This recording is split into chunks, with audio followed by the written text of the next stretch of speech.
Եվ այսպես սկսենք ամենաուշագրավ տեղեկություններից, ինչպես հայտնի է, ադրբեջանական կողմը հրապարակել է գերի ընկած հայ սպայի Գուրգեն Ալավերդյանի նկարը։ Հակառակորդը պնդում է, իբրև թե վերջինս գերի է ընկել դիվերսիոն փորձի ժամանակ, սակայն հայկական ՊՆ-ն հերքում է այդ ապատեղեկատվությունը, հաստատելով, որ նա վատ եղանակի պատճառով մոլորվել եւ հայտնվել է գերության մեջ։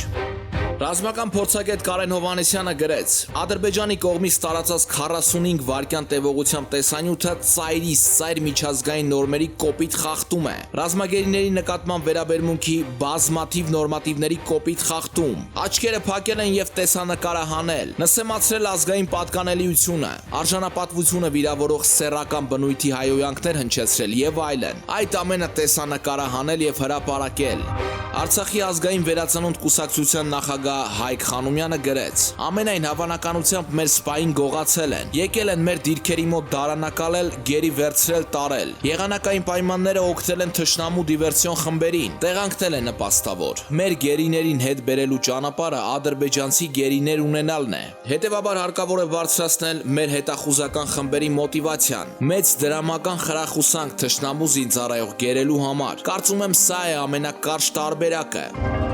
ԼՀԿ պատգամավոր Տարոն Սիմոնյանը գրեց. Կարծում եմ պետք է Ադրբեջանին արդեն միջազգային իրավական գործիքակազմի ամբողջ հնարավորություններով հիշեցնել, որ ռազմագերիները գտնվում են հակառակորդ տերության, բայց ոչ առանձին անձանց կամ նրանց գերի վերցրած զորամասերի իշխանության տակ, անկախ այն պատասխանատվությունից, որ կարող է ընկնել առանձին անձանց վրա։ Գերության մեջ պահող պետությունն է պատասխանատվություն կրում։ Ռազմագերիների հետ վարվելակերպի համար հոդված 12։ Ռազմագերիների հետ պետք է մշտապես վարվել մարդասիրաբար։ Ռազմագերիները հավասարապես պետք է մշտապես օգտվեն պաշտպանությունից եւ մասնավորապես բռնության կամ ահաբեկման ամեն տեսակի ակտերից, վիրավորանքից եւ ամբողջի հետաքրքրասիրություններից պաշտպանվելուց։ Նրանց նկատմամբ պատժամիջոցների կիրառումն արգելվում է։ Հոդված 13։ Ցանկացած հանգամանքներում ռազմագերիներն ունեն իրենց անձի եւ պատվի նկատմամբ հարգանքի իրավունք։ Հոդված 14։ Այդ հիշեցումը պետք է լինի այնպես, որ միջազգային իրավունքը անընդհատ խախտող այդ պետության համար առաջացնի իրական խնդիրներ ու հետևանքներ։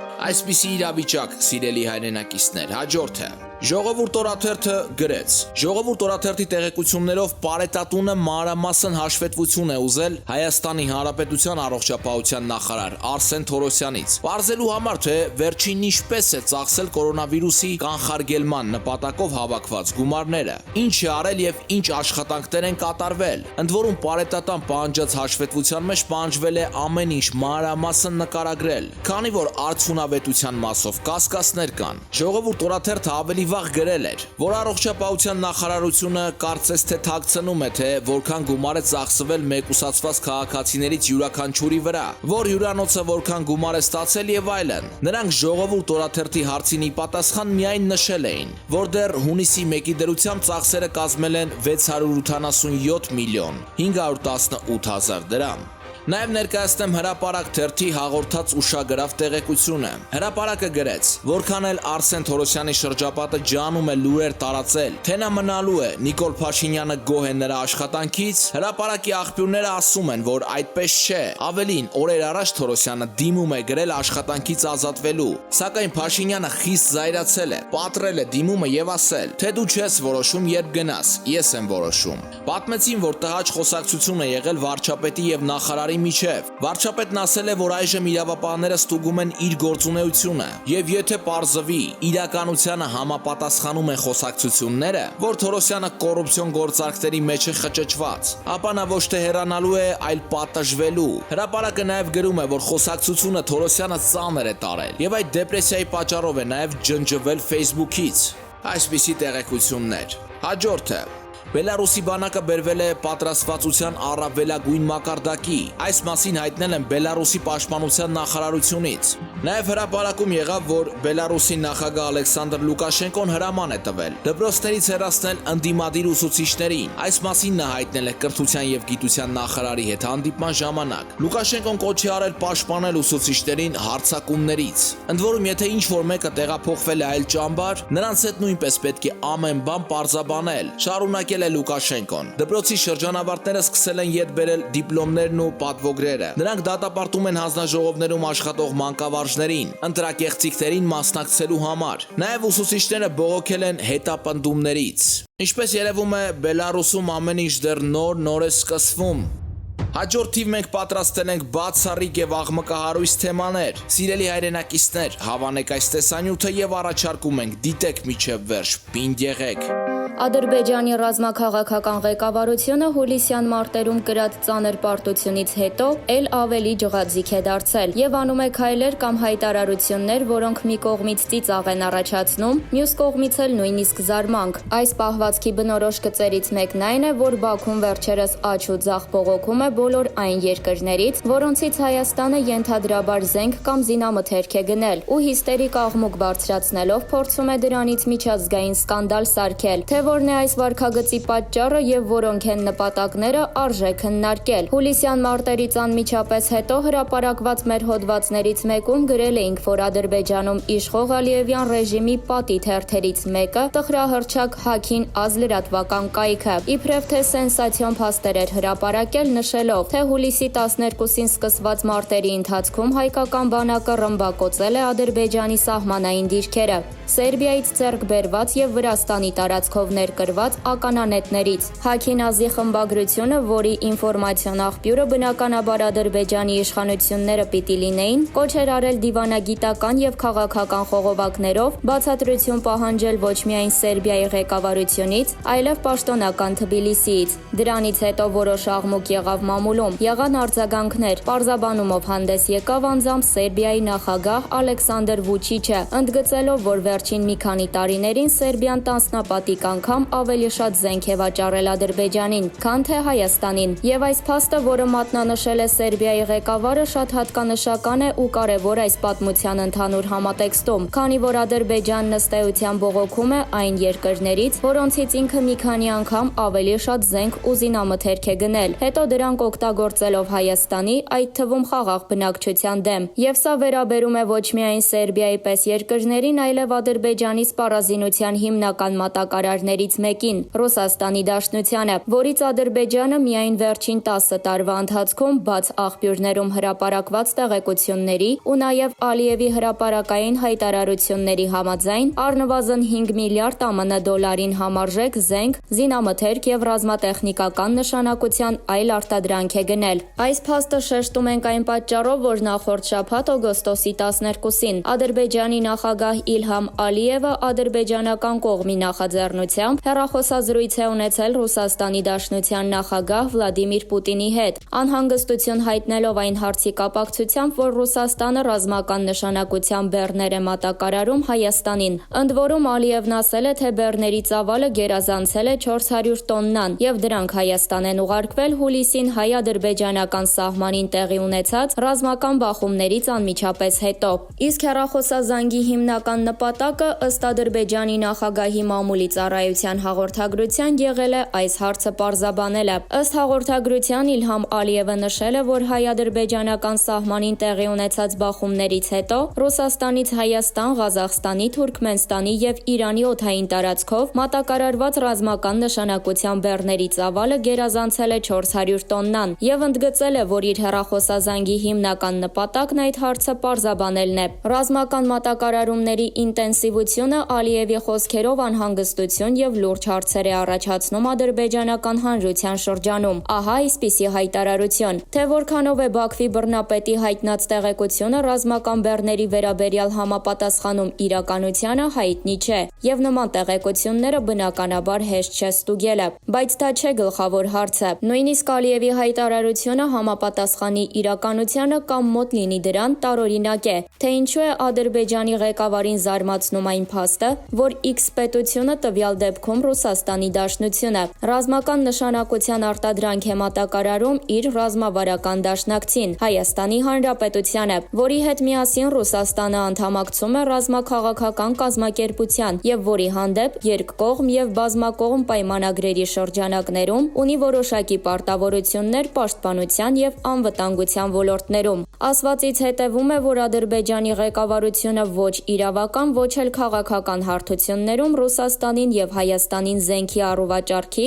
կամ ռազմատեխնիկական համագործակցության կապակցությամբ կշտամբելու հիմքեր չունի։ Մնում է երրորդ կարևոր հարթությունը՝ բարոյականը, բայց ունի արդյոք բարոյական որևէ իրավունք զենքի վաճառքի կամ մատակարարման անընդունելիությունից խոսելու մի պետության ղեկավար, որն ինքն է հսկայական ծավալներով զենք զինամթերք, այդ թվում հարձակողական եւ մասսայական ոչնչացման զինատեսակներ, զինտեխնիկա, հրթիռներ ձեռք բերում աշխարհի տարբեր երկրներից, այդ թվում Ռուսաստանից, ամենևին էլ չթաքցնելով, որ պատրաստվում է պատերազմի եւ Լեռնային Ղարաբաղի հարցը ուժային ճանապարհով լուծելու փորձերի։ Իսկ առկա հիմնախնդրի խաղաղ կարգավորման մասին խոսում է բացառապես ուլտիմատումներով, բացառելով որևէ խելամիտ փոխզիջման հնարավորություն։ Դժվար է ասել, ավելի ճիշտ այդքան էլ դժվար չէ, բայց ամեն դեպքում կթողնենք հարցը հռետորական մակարդակում։ Ալիևի հայտարարությունը բնականաբար ուշադրության արժանացավ Հայաստանում։ Արձագանքեցին եւ քաղաքական գործիչները եւ փորձագետները եւ ընդհանուր առմամբ մամուլը։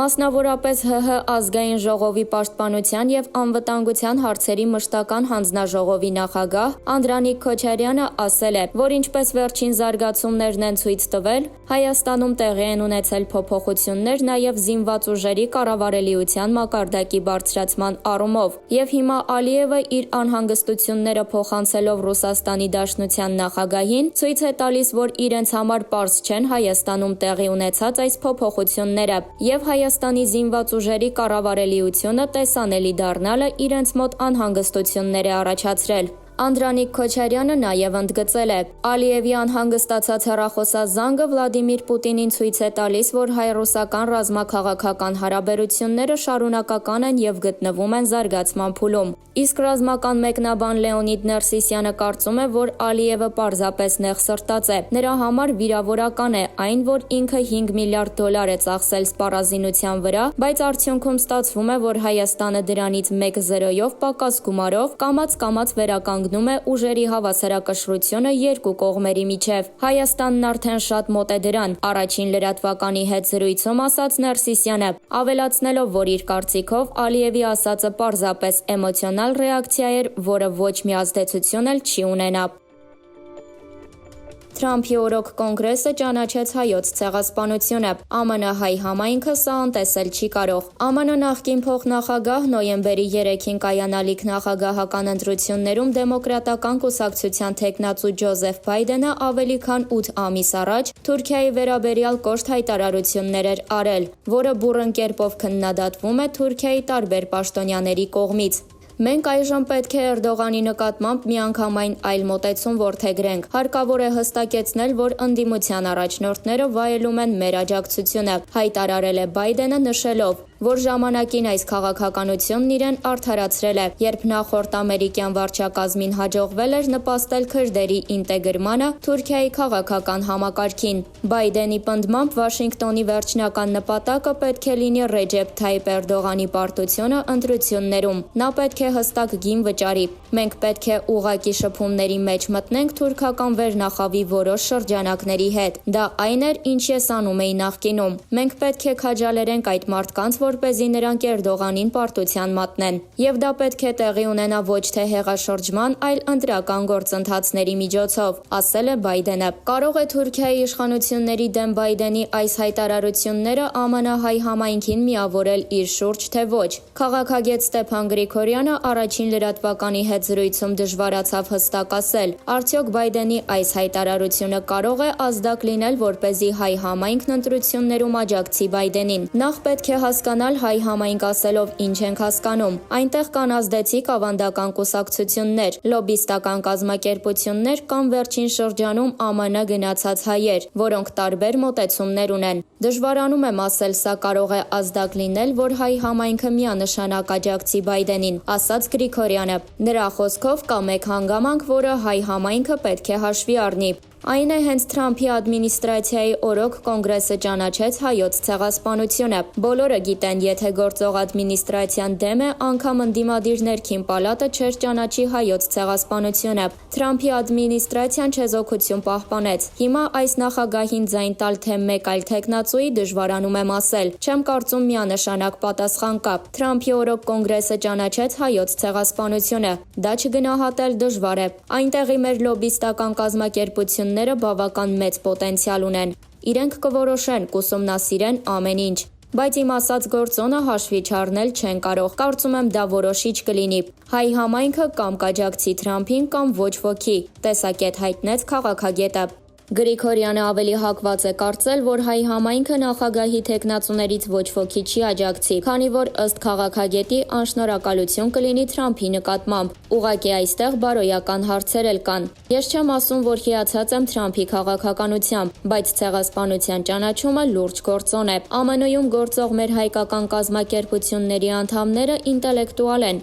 ազդեցիկ, իրենք կկարողանան ճիշտ որոշում կայացնել, վստահություն հայտնեց Ստեփան Գրիգորյանը։ Հարցին ինչպես կգնահատեք դեմոկրատ թեկնածուի շանսերը, արդյոք կան արդեն իսկ ուրվագծվող հնարավոր ֆավորիտներ։ Գրիգորյանը նշեց, այսօրվա զարգացումներին նայելով կարելի է ասել, որ Թրամփը կվերընտրվի։ Ես տեսնում եմ այդ տենդենսը։ Այն ներքին քաղաքականությունը, որն ինքը վարում է, Ամերիկայի ժողովրդի համար ընդունելի է, աջակցություն ստանում է։ Թրամփն ամեն ինչ անում է, որ ամերիկյան խոշոր կորպորացիաները ոչ թե գործարաններ կառուցեն տարբեր երկրներում, այլ հենց ԱՄՆ-ում։ Կորպորացիաները կառավարությունից մեծ առավելություն են ստանում, երբ գործարանները կառուցում են երկրում։ Թրամփը արտաքին քաղաքականության ոլորտում շատ ագրեսիվ քաղաքականություն է վարում։ Դեմոկրատները ավելի մեղմ էին։ Թրամփը կարողացավ երկրի կշիռը բարձրացնել։ Թրամփը դուրս եկավ մի շարք միջազգային կառույցներից, որը դրական է ընդունվել Ամերիկայի ժողովրդի կողմից։ Իր խոսքը եզրափակեց քաղաքագետ Ստեփան Գրիգորյանը։